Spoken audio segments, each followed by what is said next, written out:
Давидово поучение. Молитва, когато беше в пещерата.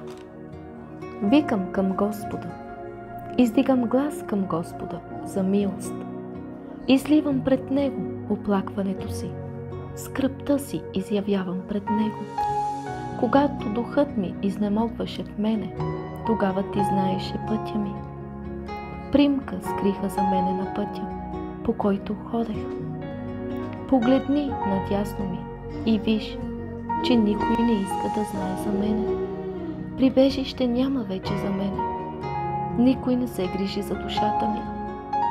Към Тебе, Господи, извиках и рекох: Ти си мое прибежище, дял мой в земята на живите.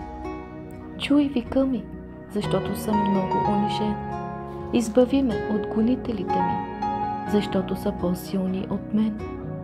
Изведи из тъмница душата ми, за да славя името Ти.